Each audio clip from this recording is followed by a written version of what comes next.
কারণ স্বরাষ্ট্রমন্ত্রীর সাথে এসালামের কানেকশন আছে আত্মীয়তার।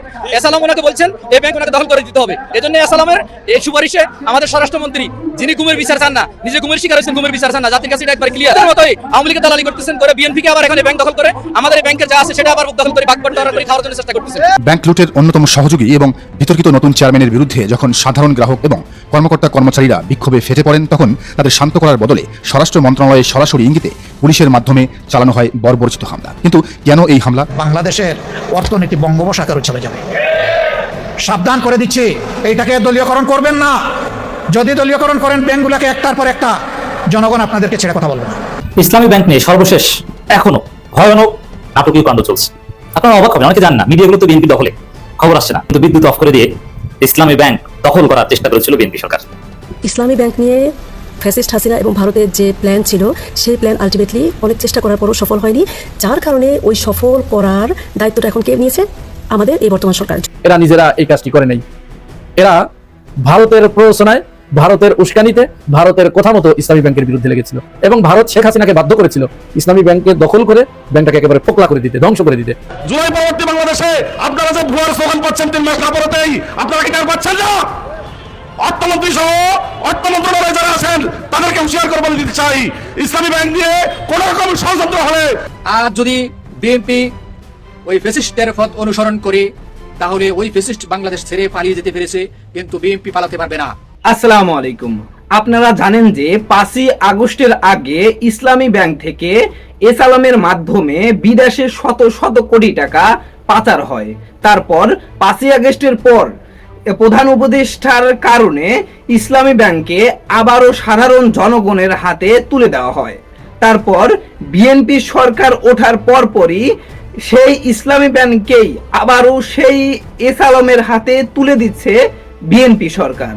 তাই বিএনপি সরকারের বিরুদ্ধে সাধারণ জনগণ মাঠে নেমে পড়েছে এবং তুমুল উত্তেজনার সৃষ্টি হয়েছে। ভিডিওর শুরুতেই আপনারা এই সংক্রান্তই বেশ কিছু ভিডিওর অংশ বিশেষ ইতিমধ্যেই দেখেছেন।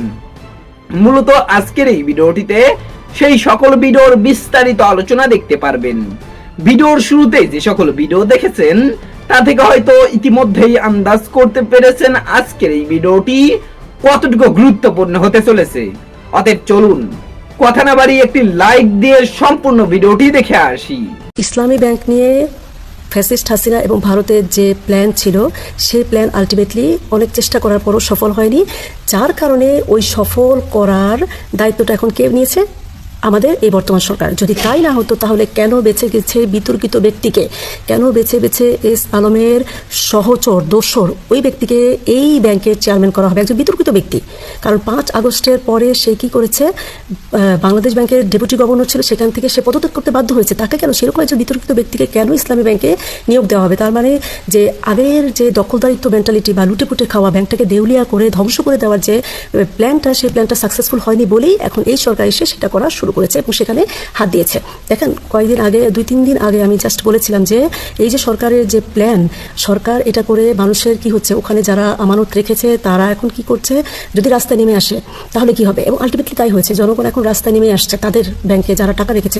ডেফিনেটলি আমিও যদি ওই ব্যাংকের একজন গ্রাহক হতাম, তাহলে আমিও অবশ্যই রাস্তায় নেমে আসতাম। কারণ কে চায় যে তার কষ্টার্জিত টাকা লুটপাট করা হোক? কেউই চায় না।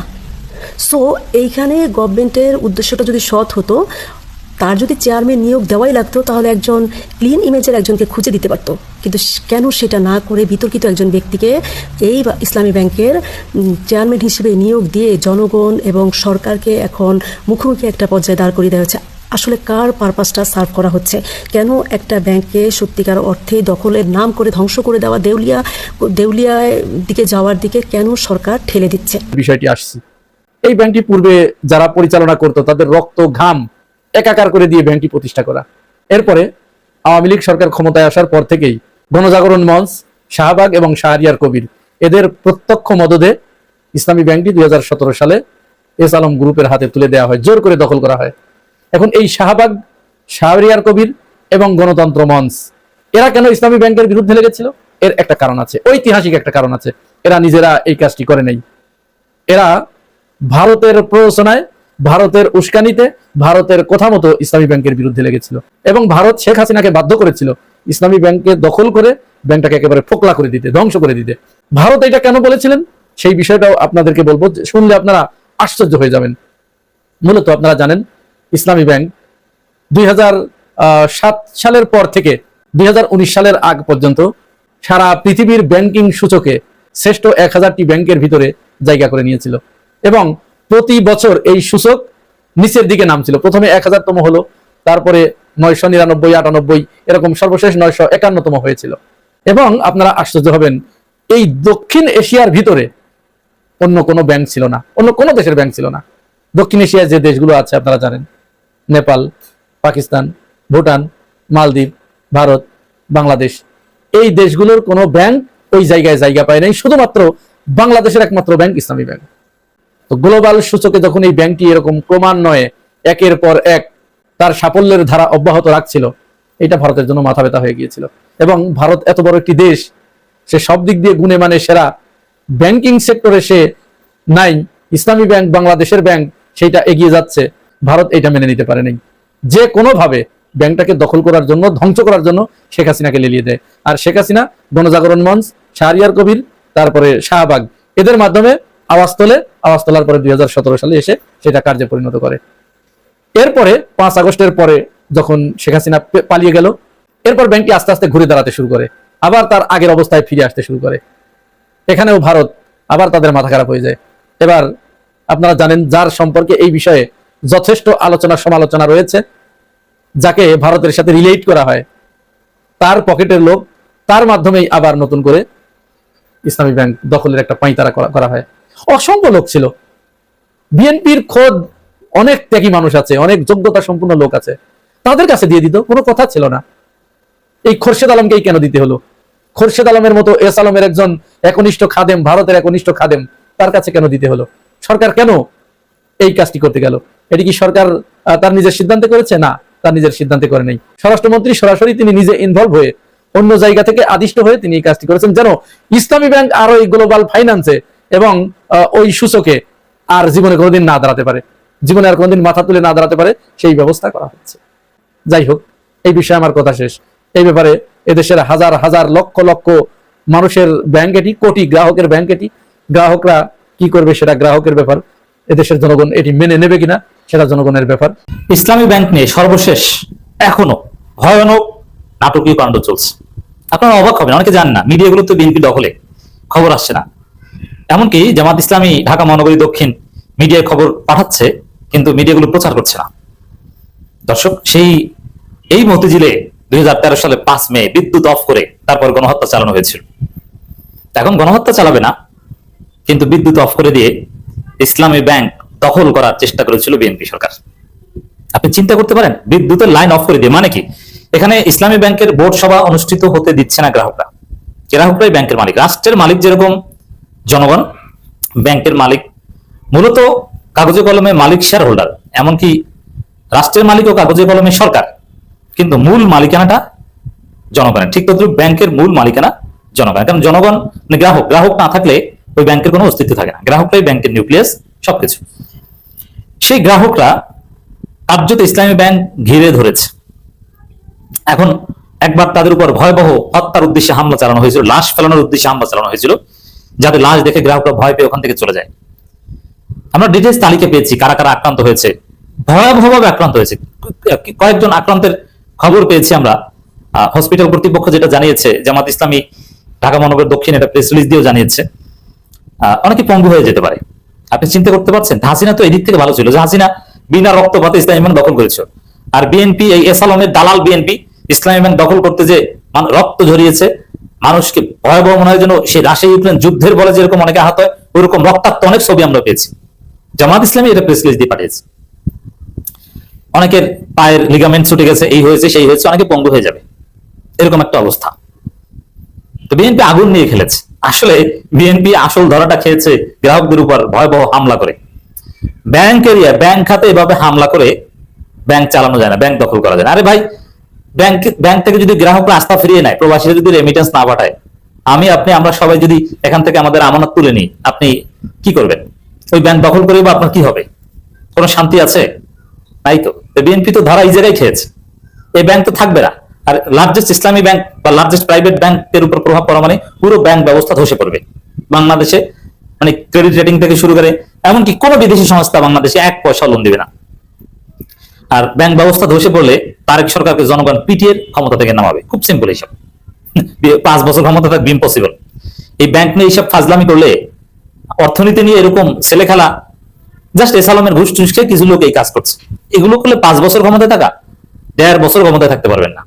এদিকে আবার হাসিনা আসছে। বিএনপির পরাজয়টা এখানেই হয়েছে, হামলা করে। তারা যদি অন্য কোনো নাটক টাটক করতো যে না, গ্রাহকদের মধ্যে আতঙ্ক যদি ছড়িয়ে না পড়তো, আমানতকারীদের মধ্যে যদি আতঙ্ক ছড়িয়ে না পড়তো, তাহলে বিএনপি একটা স্মার্টনেস হতো। কিন্তু এরকম আতঙ্ক ছড়িয়ে কিছুই করা যায় না। এখন অটোমেটিক্যালি এই সামনের মাসে দেখবেন যে প্রবাসীরা এখানে রেমিটেন্স পাঠাচ্ছে না, তারা হুন্ডি করছে। তো দর্শক, ভারপ্রাপ্ত এমডি বা যারা আছে তারা ভিতরে বৈঠক করছিল, কিন্তু বৈঠকের ভিতরে এমডির কক্ষে বিক্ষোভকারী ঢুকে গেছে। যেখানে এমডির কক্ষ পর্যন্ত বিক্ষোভকারীরা ঢুকে যেতে পারে, তাহলে এর অর্থ হচ্ছে, এবং আমরা জেনে বলছি, ইসলামী ব্যাংকের রন্ধ্রে রন্ধ্রে জামাত শিবিরের লোকজন, ইসলামী ব্যাংক রক্ষার আন্দোলন যারা করছে, গ্রাহক পরিষদ, তারা রন্ধ্রে রন্ধ্রে আছে। আপনি বিদ্যুতের লাইট অফ করে আপনি কিছুই করতে পারবেন না। বাস্তব কথা হচ্ছে এখন পর্যন্ত জামাত শিবির এগিয়ে, বিএনপি কোনো কন্ট্রোল নিতে পারছে না। ওই চেয়ারম্যান দায়িত্ব নিতে পারবে বলে মনে হচ্ছে না। বাংলাদেশ ব্যাংক, রাষ্ট্রশক্তি নানান চেষ্টা করছে, পুলিশ বসে গেছে, প্রশাসনের বিভিন্ন লোকজন ব্যাংকের ভিতরে অবস্থান করছে, তারা বোর্ডকে বারবার চাপ দিচ্ছে যে আপনারা মিটিং করে চেয়ারম্যানের নিয়োগ অনুমোদন করেন। কিন্তু এত সহজ না, এদেরকে বের হতে হবে না, এদেরকে চাকরিতে আসতে হবে না। প্রশাসন কি 12 মাস পাহারা দিবে, কিন্তু গ্রাহকরা 12 মাস থাকবে। এবং জামাত শিবির রাজনৈতিকভাবে এটা নিয়ে মাঠে নামবে বলে আমরা মোটামুটি ধারণা করছি। এটা নিয়ে কোনো হীনমন্যতা নাই। এখন কি জামাত শিবির ব্যাংক তারা গেছে তাদেরকে দমন করবেন এত সোজা? এটা কি হাসিনার আমল? পারবে না। তো দর্শক,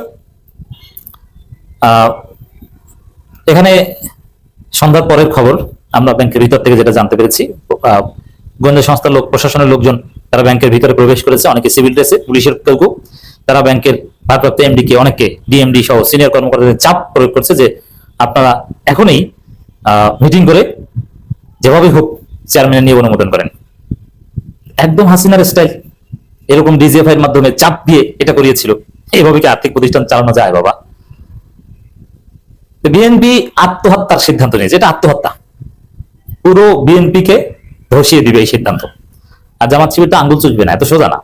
তাদের মাথার ঘাম পায়ে ফেলে তাদের রক্ত বিক্রি করা, প্রতীকী অর্থ বলছে, রক্ত বিক্রি করে যে ব্যাংক তৈরি করা হয়েছে সাংগঠনিক সিদ্ধান্তে, সেই ব্যাংক তাদের চোখের সামনে দখল হয়ে যাবে আর তারা আঙ্গুল চুষবে না। এত সোজা না, এত সোজা না। তার একটা প্রমাণ দিই।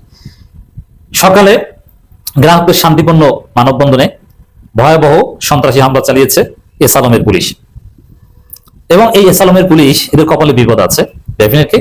এরা আওয়ামী লীগ আমলের গণঅভ্যুত্থান থেকে, বিপ্লব থেকে শিক্ষা নেয়নি।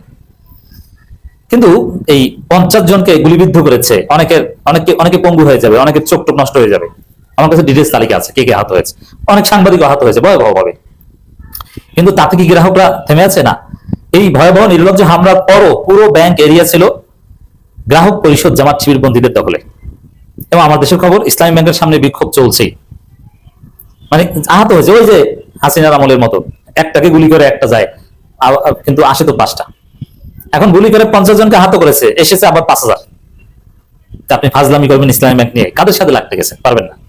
তো এই যে গুলিবিদ্ধ, গুলি করা, টিয়ার শেল, রাবার বুলেট, জলকামান, এগুলোর ব্যবহারের পরও আবার পরিপূর্ণভাবে ইসলামী ব্যাংক এরিয়া, দিলকুশা জামাত শিবির পন্থীদেরই দখলে চলে গেছে। পুলিশের কত হামলা করবে? এভাবে তো ব্যাংক দখল করা যায় না। এবং দখল করে আপনি এরকম প্রত্যেকদিন সকাল সন্ধ্যা হামলা করে কি চেয়ারম্যানকে রক্ষা করতে পারবেন? পারবেন না। বাংলাদেশ ব্যাংক বলছে যে রাস্তার আন্দোলন নয়, আইন মেনেই হবে ইসলামী ব্যাংক নিয়ে সিদ্ধান্ত।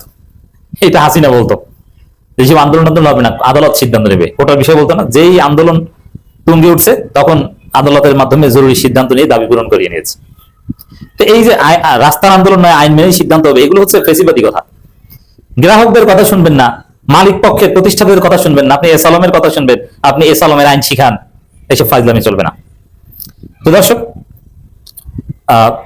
রাজপথের আন্দোলনের ফলেই চূড়ান্ত ফয়সালা হবে, এটাই ফাইনাল কথা। এবং ইসলামী হেড অফিসের সামনের পুরো রাস্তার বিদ্যুৎ বন্ধ করে দেওয়ার খবর আমরা পেয়েছি। বিদ্যুৎ বন্ধ করে দিয়ে গ্রাহকদের অন্ধকারে রেখে বোর্ড মিটিং করিয়ে অনুমোদন করানোর চেষ্টা করছে। যদি জোর করে করেও এটা কালো অধ্যায়। এইভাবে আকাম করে এটা টেকানো যাবে না। সোজা ডলা খাবে, মায়ের খাবে, গ্রাহকদের মাই খাবে। তো দর্শক, এখন পর্যন্ত যে পরিস্থিতি, এতে বিএনপি তো ভুলের মধ্যে আছেই। এটা বিএনপির জন্য কোনো ভালো বা বিজয়ী, তারা যে জিততে পেরেছে, ইসলামী দখল করেছে, আমি মনে করি না। তাদের অবস্থা খারাপ, এটাই মনে হচ্ছে। আর জনগণকে আহ্বান জানাবো আমরা আবারও, সবাই সতর্ক থাকুন। আর সেন্ট্রাল ব্যাংক পুরো বাংলাদেশে তো হাজার হাজার শাখা, শত শত শাখা, কয়টা শাখায় পুলিশ দিয়ে, গোয়েন্দা সংস্থা দিয়ে দখল করাবে? অন্যান্য শাখাগুলো বন্ধ করে দেওয়া হবে, স্থবির হয়ে পড়বে, কর্মবিরতিতে যাবে। জামাত শিবিরের লোকজন সবাই সতর্ক থাকুন। ইসলামী ব্যাংক নিয়ে কোনো তাল বাহানা চলবে না, করতে দেওয়া হবে না। সবাইকে সজাগ থাকতে হবে। পুলিশ টিয়ার শেল মেরে এক গ্রুপকে সরাবে, আর এক গ্রুপকে ওখানে যে অবস্থান করতে হবে। মনে রাখতে হবে, এই লড়াই বেশি দিনের না। এই চেয়ারম্যানকে যদি ঠেকাতে পারেন তাহলে পুরো, এবং এখানে যদি আপনি রাজনৈতিক শক্তি দেখাতে পারেন, আন্দোলন করতে পারেন, যেটা গ্রাহকদের অধিকার, এটা গণতান্ত্রিক অধিকার, তাহলে এই ব্যাংক দখলের খায়েশ বিএনপির মিটে যাবে যে না, ফাইজদামি চলে না। জনগণ আন্দোলন করে, গ্রাহকরা আন্দোলন করে, ফাইজদামি ঠেকিয়ে দেয়। কারণ গ্রাহকদের টাকা রক্ষা করার দায়িত্ব তাদের। আর ব্যাংক যদি দেউলিয়া হয়ে যায়, তখন এই যে লক্ষ কোটি কোটি গ্রাহকের যে হাজার কোটি টাকা, এই টাকা তো তারা পাবে না। অতএব নিজের সম্পদ রক্ষার জন্য তারা যুদ্ধ করবে, তারা রক্তাক্ত হবে। কিন্তু ইসলামী ব্যাংক লুটেরাদের হাতে তুলে দেওয়া যাবে না। এই সিদ্ধান্তে জামাত শিবিরকে অটল থাকতে হবে। সারা বাংলাদেশ থেকে প্রয়োজনে মতিঝিল মুখী জামাত শিবিরের লোকজনকে আসতে হবে, রিজার্ভ রাখতে হবে। কয়েক দফা লড়াই করে টিকে যেতে পারলেই এস আলম কিছু হবে। আমি আশা করছি সম্পূর্ণ ভিডিওটি দেখেছেন এবং এই ভিডিওর সাপেক্ষে আপনার কি মতামত সেটা অবশ্যই কমেন্ট বক্সে জানিয়ে যাবেন। ভিডিওটি ভালো লেগে থাকলে শেয়ার করতে ভুলবেন না। আমাদের এই চ্যানেলে নতুন হয়ে থাকলে চ্যানেলটি সাবস্ক্রাইব করে চ্যানেলের পাশে থাকবেন। আর যারা ইতিমধ্যেই চ্যানেলটি সাবস্ক্রাইব করেছেন তাদেরকে অসংখ্য ধন্যবাদ। দেখা হবে নতুন কোনো ভিডিও নিয়ে। ততক্ষণ সবাই সুস্থ থাকবেন। আল্লাহ হাফেজ।